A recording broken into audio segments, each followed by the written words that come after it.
Okay, so we are almost there with our Hong Kong Assassin poster here.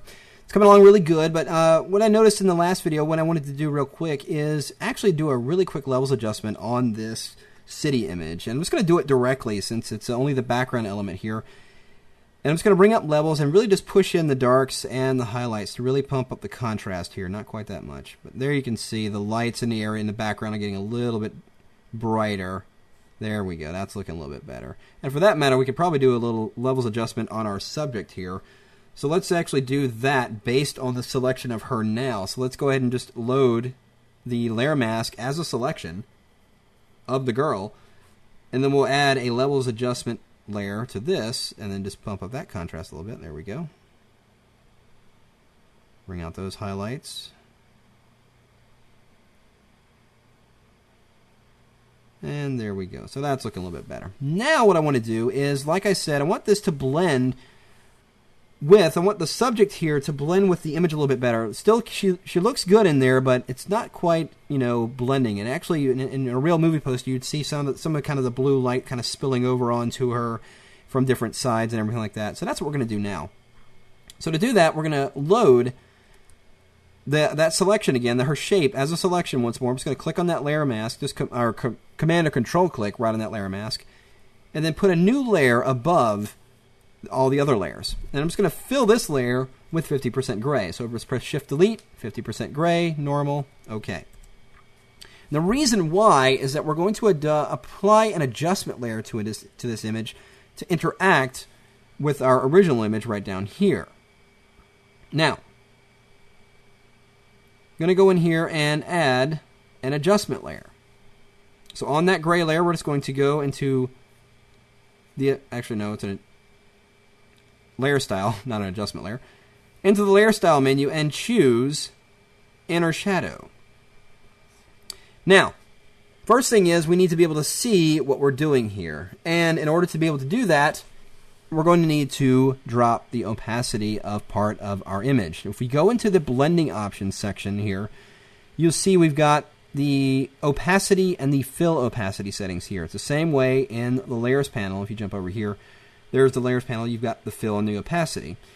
The difference is the opacity controls the overall opacity of everything on the layer, whether it's with the image itself or the layer styles, whatever. The fill opacity will only affect the opacity of the layer itself. It will leave the layer styles completely visible. So if I drop this down to 100, I can now only see the inner shadow. But what I'm going to do is change the color of it to match the blue here. I'm going to actually sample the blue, the bright blue in the background here, and then change the blend mode of that from multiply to vivid light. And if we increase the size, and you can interactively go in here and move the shadow in a little bit, you can see that we're getting some spillover of that. Let's actually bump up the opacity. So we're getting that light spillover onto the subject, just like you would expect it to be. See how that's kind of spilling over? There we go. A little bit of the light spilling over onto our subject. Looks really good.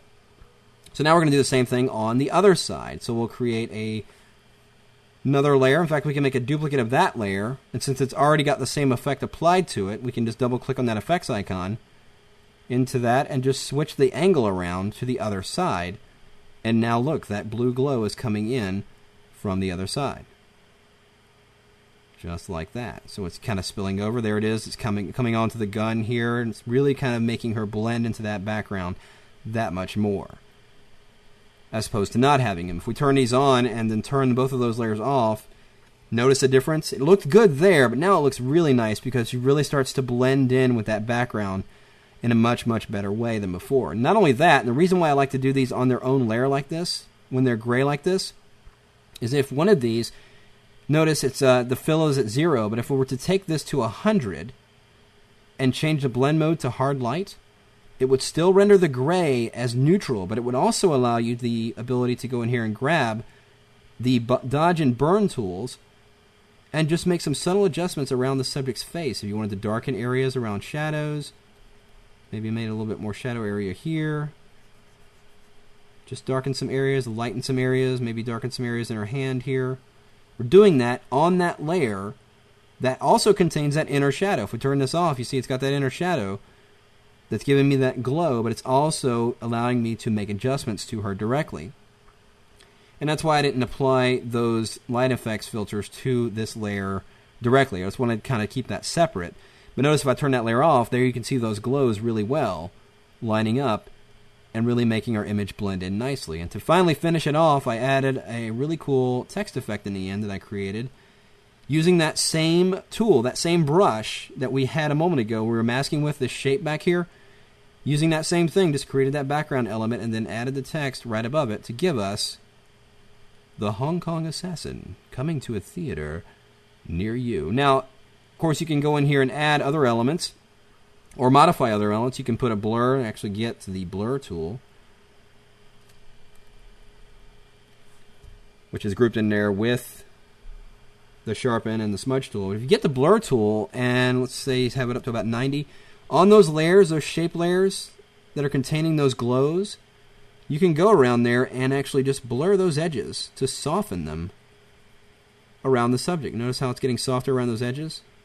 Because we're blurring the edges of this shape, not the original image, but just the shape that contains those inner shadow glows. But real point is that we've started with a green screen extracted image and we're able to bring it into a layout and then using layer styles and other images to blend them in nicely and seamlessly to get the overall layout of a really cool movie poster drawn from a green screen image. And just to show you real quick, if we go back to that green screen image, notice it's still there. If I shift click on it, look, it's all still there. Look, the glow effects are still there just because based on the other shapes. But when it's masked nicely against the background, you've got a very cool movie poster.